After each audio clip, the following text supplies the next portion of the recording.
Perkenalkan, nama saya Istiana Meiwulan, mahasiswi PPG Daljab gelombang 3 tahun 2023, jurusan Biologi. Mengajar di SMA Negeri 16 Bekasi, kelas 11, materi PPL siklus 2 mengenai sistem pernafasan pada manusia. Dosen pembimbing Ibu Zakia Vita Aini MPD dan Bapak Giri Marhento MPD. Guru Pamong Ibu Ida Kifayati SPD MPD, LPTK Universitas Indraprasta PGRI. Assalamualaikum warahmatullahi wabarakatuh. Waalaikumsalam warahmatullahi wabarakatuh. Sebelum mulai pembelajaran, mari kita awali dengan doa dulu. Silahkan ketua kelasnya Anas dipimpin doa maju ke depan, Nak.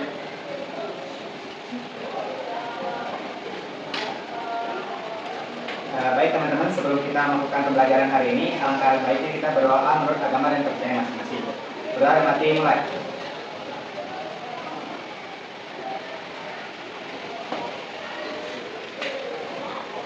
Wah, selesai. Beri salam. Assalamualaikum warahmatullahi wabarakatuh. Waalaikumsalam warahmatullahi wabarakatuh. Terima kasih Anas sudah ikut.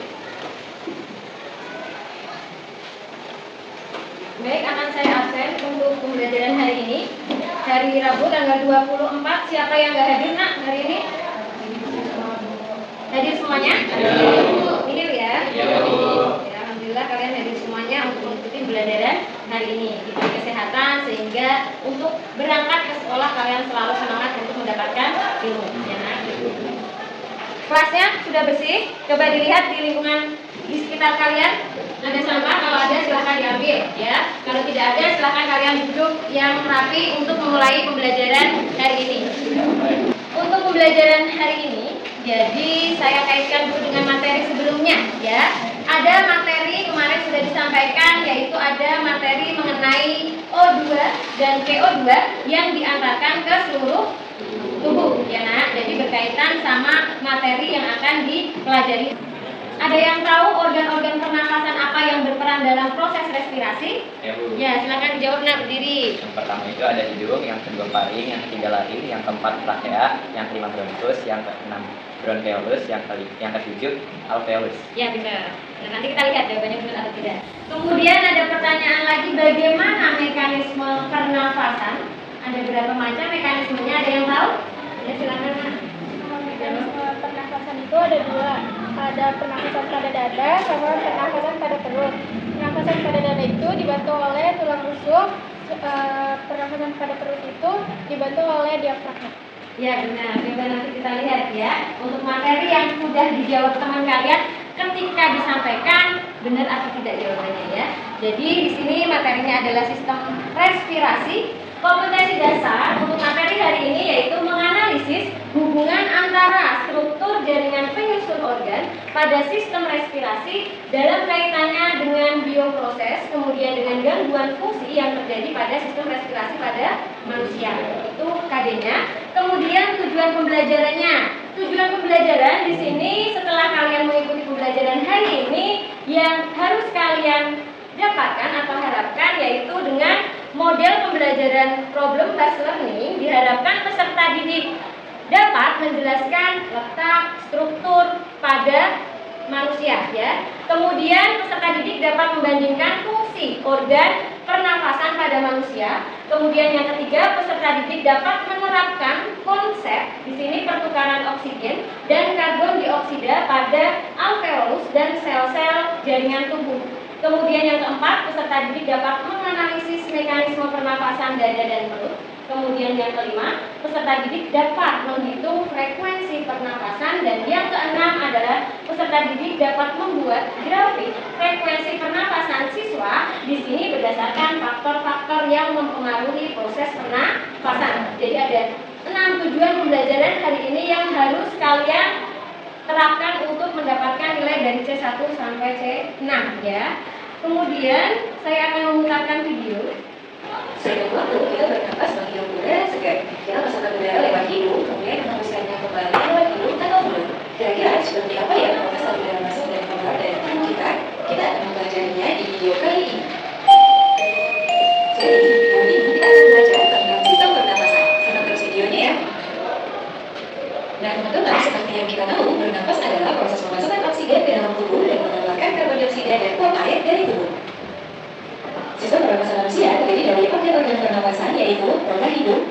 lari, tenggorokan endotrakeal, bronkus, bronkiolus, alveolus, dan paru-paru. Mari kita bahas struktur dan fungsinya satu persatu.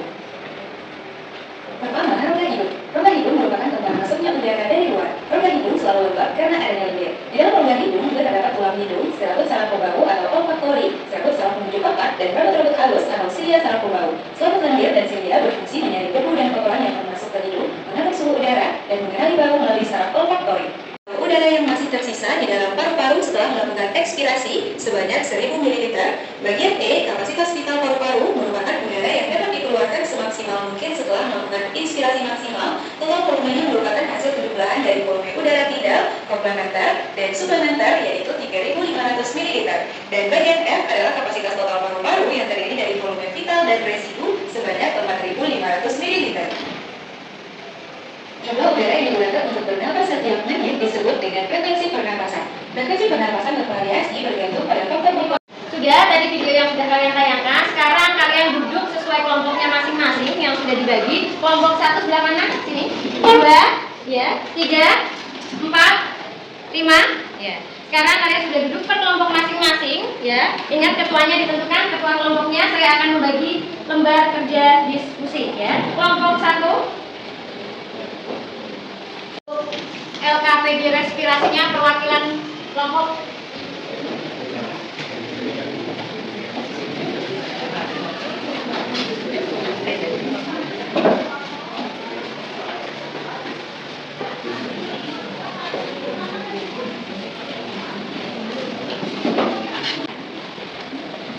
Silakan dilihat lembar diskusinya masing-masing, ya. Di situ masih berkaitan dengan materi hari ini, ada mengenai fungsi, ada mengenai di situ ada letak, kemudian ada struktur, ada fungsi dari sistem pernafasan, kemudian pertukaran O2 dan CO2, kemudian ada juga mengenai pernafasan dada dan perut, kemudian ada juga mengenai di sini yaitu frekuensi pernafasan, ya. Silakan dibuka materinya, ada gambar di situ yang harus kalian isi, ya. Ada permasalahan yang harus kalian kerjakan. Nanti cara mengerjakannya ada yang mengisi bagian lembar kerjanya, ada yang membuat PPT Canva, ya. Kemudian nanti ada materi untuk penunjang kalian, ya, handout untuk kalian mengerjakan LKPD atau lembar kerja diskusi yang sudah kalian bawa atau yang sudah kalian dapatkan, ya. Jadi nanti silahkan diisi, ada yang mengerjakan PPT Canva-nya, cara mengerjakannya sambil dilihat gambar dari handout materinya yang ada di situ, ya. Nah, silakan perwakilan siswa maju, perwakilan kelompok untuk scan handout.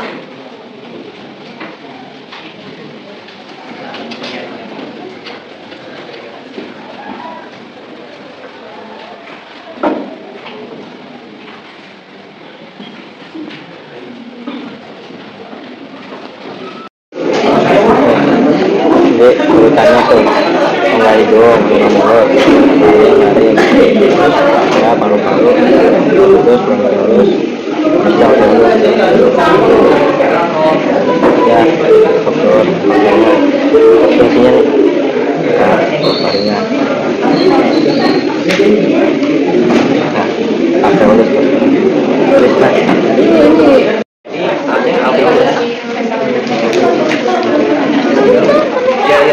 Yang dia sama dia apa tuh?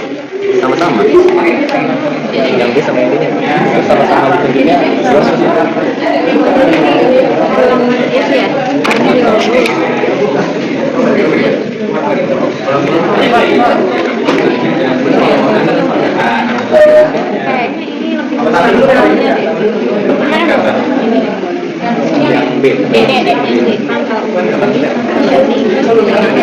Jadi D ini pangkal trakea, yang B-nya ini baru dagingnya. Ini ada gambar paru-paru, ada saluran organnya, sama fungsi organ respirasi.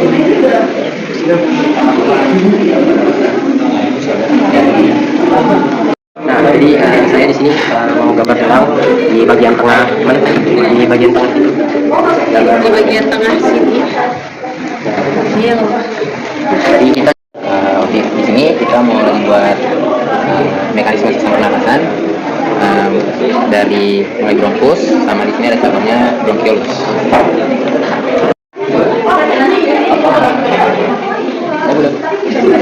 Saya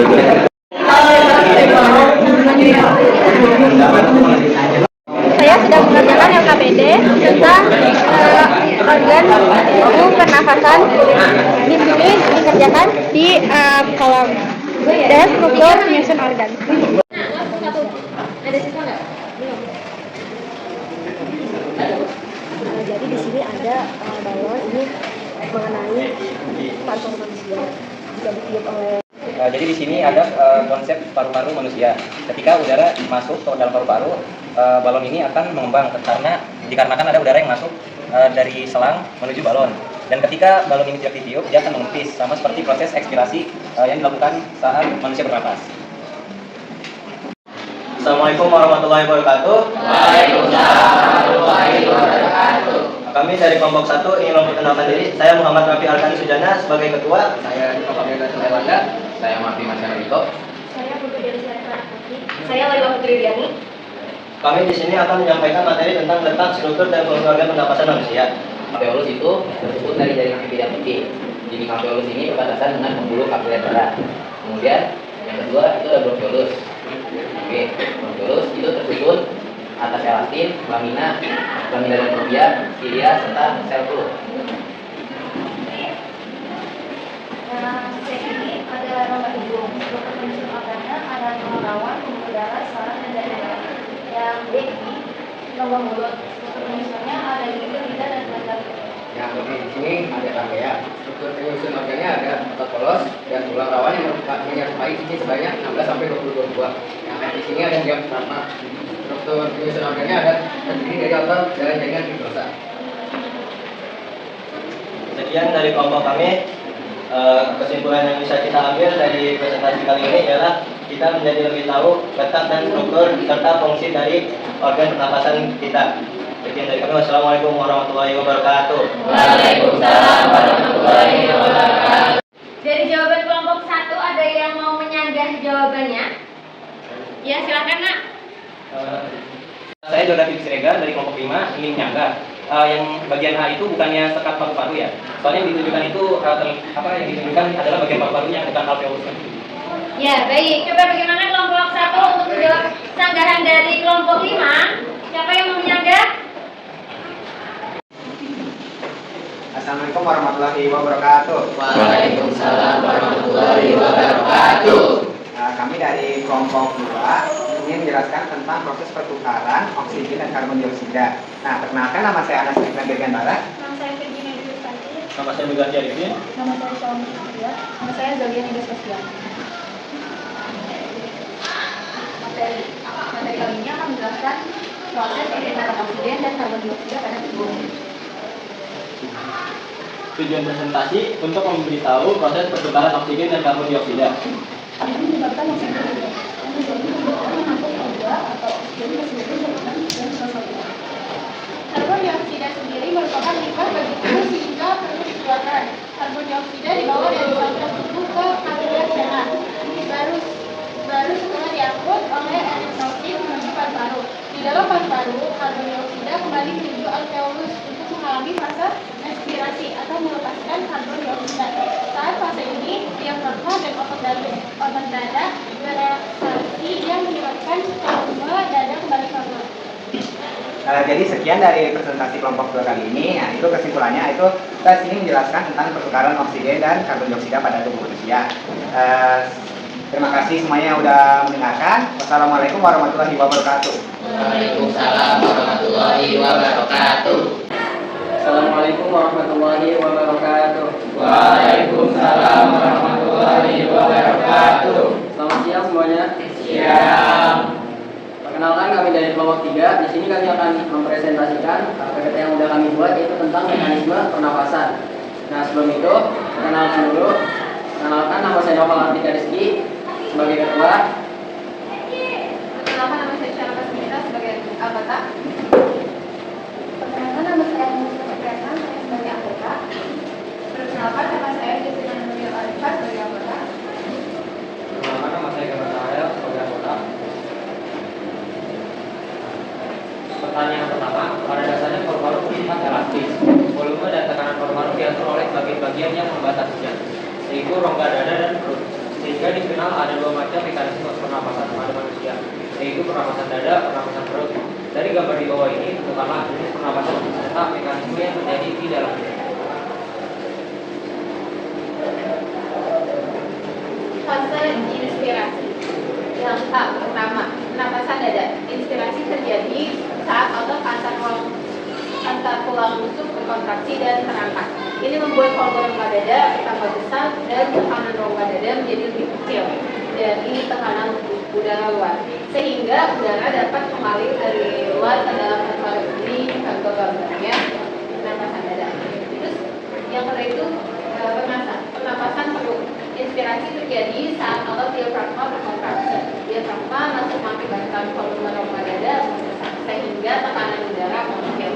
Hal ini diikuti oleh paru-paru yang mengembang dan mengakibatkan tekanan udara lebih kecil dari tekanan udara atau kemasukan udara pun bisa ini contoh gambarnya.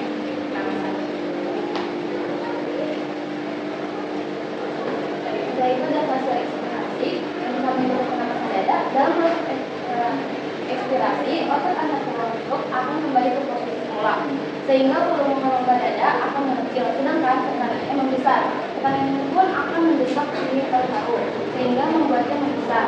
Keadaan ini yang menyebabkan udara dalam rongga paru-paru ke dalam keluar. Itu contoh gambarnya. Yang kedua itu pernapasan perut. Ekspirasi bermula dari otot diafragma yang bereaksi dan otot di perut berkontraksi. Ini menyebabkan tekanan terangkat dan melengkung, menekan rongga dada. Hal ini menyebabkan volume rongga dada mengecil dan tekanannya meningkat sehingga udara dalam paru-paru keluar. Dan itu contoh gambarnya. Kemudian di sini ada alat peraga sistem pernapasan manusia. Itu ada pernapasan perut. Nah, ini sistemnya itu diafragma yang naik turun. Setelah itu ada pernapasan dada yang tulang rusuk itu mengembang. Kemudian, volume paru-paru dapat dibedakan menjadi beberapa macam. Tuliskan perbedaan dari masing-masing volume paru-paru pada sistem respirasi manusia. Yang pertama ada volume ideal, yaitu 500 cc. Volume udara yang diinspirasi atau diinspirasi setiap kali melakukan pernapasan normal, misalnya kira-kira 500 cc pada orang dewasa. Kemudian ada volume komplementer, yaitu 1500 cc. Kemudian volume suplementer, yaitu 1500 cc. Volume cadangan ekspirasi udara suplementer adalah volume udara maksimal yang dapat dihembuskan setelah ekspirasi biasa. Kemudian volume residu, yaitu 1000 cc. Volume residu adalah volume udara yang tetap berada dalam paru-paru meskipun nafas sudah dihembuskan keluar. Kemudian ada kapasitas vital paru-paru, yaitu 3500 cc. Kapasitas vital paru adalah jumlah udara maksimum yang dapat dikeluarkan dari paru. Dengan kapasitas vital paru pria dewasa lebih 20 sampai 25% daripada wanita dewasa.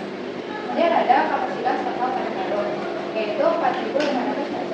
Kapasitas paru total adalah volume maksimum paru yang dapat dikembangkan sebesar mungkin dengan inspirasi paksa. Jumlah ini sama dengan kapasitas vital ditambah dengan volume residu. Nah, jadi kesimpulannya pada materi kali ini mekanisme pernapasan itu tadi pernapasan ada dua, ada pernapasan perut sama pernapasan dada. Nah, terus juga ada dua fase tadi, ada fase inspirasi sama ekspirasi dan juga ada penjelasan tentang volume paru-paru. Mungkin sekiranya itu saja yang bisa ngomong saya sampaikan. Ada yang mau menyanggah? Ada yang mau menyanggah? Apa jawabannya sudah sesuai? Sudah sama. Assalamualaikum warahmatullahi wabarakatuh. Waalaikumsalam warahmatullahi wabarakatuh. Kami dari kelompok 4 akan menjelaskan materi tentang grafik frekuensi respirasi. Sebelum kami masuk ke materi dalam, kami memperkenalkan diri sendiri terlebih dahulu. Saya Saudara Langga Munggara selaku ketua kelompok ini. Saya Ella Pancasila Putri selaku anggota. Saya Sarah Rezara sebagai anggota. Saya Denda Kristiana sebagai anggota. Saya Ihsan Putra Danto sebagai anggota. Baik, di sini kami sudah mengumpulkan data hasil percobaan dari masing-masing anggota kami. Di sini kami menggunakan aktivitas duduk, berjalan, dan berlari di tiap anggotanya. Nah, data yang dihasilkan setiap orang memiliki hasil berbeda-beda. Berikut grafik dari frekuensi respirasi. Di sana sebelah kanan ada posisi duduk, yang mana atau bisa disebut juga posisi idle, di mana pada normalnya manusia itu berjarak dari 12 sampai 20 kali respirasi, di mana setiap anggota di sini memiliki grafik yang berbeda-beda. Kemudian sebelah tengah itu ada berjalan. Pada saat berjalan, frekuensi respirasi naik atau bertingkat bertahap, mulai naik sekitar 5 sampai 6 kali. Kemudian setelah berlari, frekuensi respirasi hampir menyentuh 2 kali lipat dari posisi duduk, di mana hampir menyentuh 40. Ini ada pertanyaan. Soal pertama, berdasarkan percobaan yang telah dilakukan, dapat dilihat bahwa setiap organisme mengalami kenaikan frekuensi pernapasan. Setelah melakukan aktivitas, mengapa hal ini terjadi? Jawabannya itu karena ketika tubuh memerlukan banyak energi, maka tubuh perlu lebih banyak oksigen, sehingga frekuensi pernapasan mengalami kenaikan. Kemudian soal kedua, mengapa berat badan mempengaruhi frekuensi pernapasan setiap organisme? Jawabannya karena semakin gemuk semakin banyak pula membutuhkan oksigen, sehingga otomatis frekuensi bernapas lebih tinggi. Baik, sebelum saya memberikan kesimpulan, ada yang ingin menyanggah? Ada yang jawabannya beda? Beda. Ya, karena untuk frekuensi beda ya. Setiap manusia punya frekuensi yang berbeda. Kalau untuk pertanyaannya ada yang beda? Sama, Bu. Sama. Oh, ya. Kesimpulan dari materi grafik frekuensi respirasi adalah setiap orang memiliki frekuensi respirasi yang berbeda dari posisi duduk, berjalan, atau berlari. Perbedaan frekuensi respirasi ini dapat terjadi karena beberapa faktor seperti umur, jenis kelamin, berat badan, posisi tubuh, suhu tubuh, serta kondisi kesehatannya. Kami dari kelompok 5 akan mempresentasikan tentang alat peraga pernapasan pada manusia. Sebelum itu, kami akan memperkenalkan diri kami terlebih dahulu. Nama saya Zio David Siregar sebagai ketua kelompok. Saya sudah mengalami sebagai anggota. Nama saya Randir Panjaian sebagai anggota. Nama saya Nisa Megawati sebagai anggota. Nama saya Kailana Bilawindra sebagai anggota. Ini merupakan gambar dari alat peraga pernapasan manusia. Nah, konsep alat peraga pernapasan atau paru-paru pada manusia ini, udara ditiup melalui selang, lalu udara akan masuk menuju cabang selang, kemudian masuk ke balon sehingga balon akan mengembang. Ini merupakan konsep dari proses inspirasi dari pernapasan manusia. Ketika udara masuk melalui hidung, lalu melewati paring, laring, trachea yang terbuat dari selang. Udara akan melewati cabang selang yang disebut bronkus, lalu menuju bronchiolus, lalu alveolus yang berada di dalam paru-paru yang diilustrasikan berupa balon. Ketika balon tidak ditiup, balon akan mengepis karena udara keluar. Peristiwa ini sama seperti proses ekspirasi pada pernapasan manusia. Kenapa paru-paru bisa mengembang melukis? Jika otot diafragma berkontraksi, rongga dada membesar dan paru-paru mengembang. Akibatnya udara masuk ke dalam paru-paru. Saat otot diafragma relaksasi, diafragma kembali ke keadaan semula. Saat itu rongga dada menyempit, mendorong paru-paru sehingga mengempis. Kenapa paru-paru ketika lari bisa terangkat? Secara alami, seseorang akan mudah kehabisan napas bila berlari karena otot-otot secara otomatis membutuhkan oksigen lebih banyak saat melakukan aktivitas fisik, sehingga paru-paru akan bekerja lebih untuk menyerap oksigen dari udara.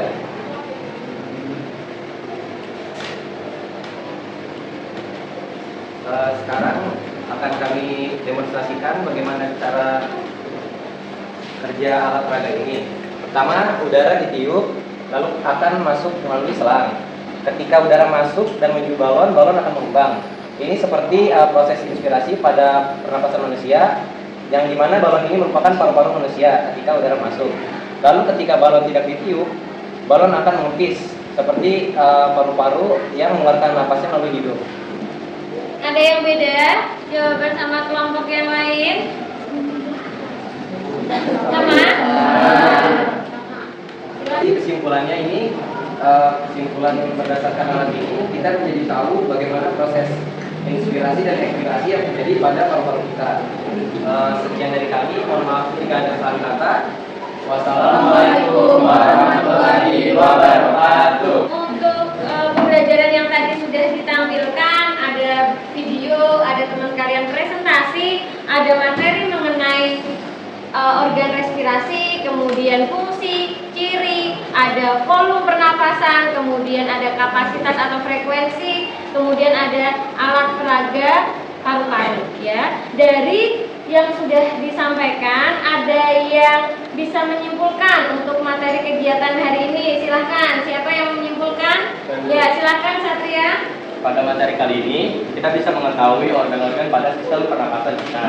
Yang pertama tuh ada hidung, terus faring, laring, trakea, bronkus, bronkiolus juga. Terus juga kita mempelajari bagaimana caranya oksigen itu bertukar dengan karbon dioksida di bagian alveolus. Kemudian kita juga mempelajari mekanisme pernapasan. Itu ada pernapasan dada dan pernapasan perut. Kalau pernapasan dada tuh terjadi karena tulang rusuk yang berkontraksi, sedangkan pada pernapasan perut itu menggunakan diafragma. Kemudian kita juga mempelajari faktor-faktor yang mempengaruhi bedanya frekuensi pernapasan setiap orang. Bisa yaitu dari umur, jenis kelamin. Ya, terima kasih. Beri tepuk tangan, Nak.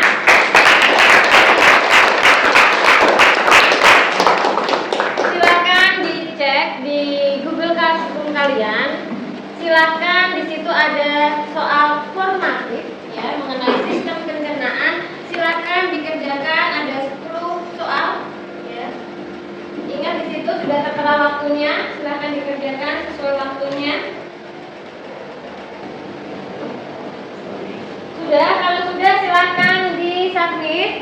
Lanjut ke di situ ada soal mengenai refleksi peserta didik. Sudah muncul di Google Classroom? Silakan kalian jawab ya. Jawab pertanyaan refleksi sesuai keadaan pembelajaran hari ini ya. Silakan dikerjakan, waktunya hanya 3 menit.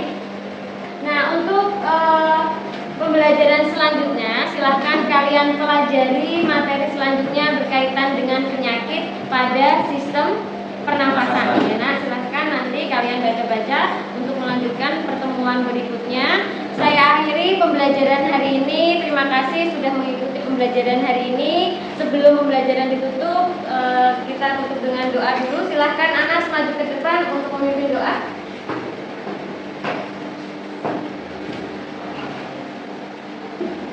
Jadi teman-teman, sebelum kita mengakhiri kegiatan kali ini, alangkah baiknya kita berdoa menurut agama dan kepercayaan masing-masing. Berdoa dalam hati mulai.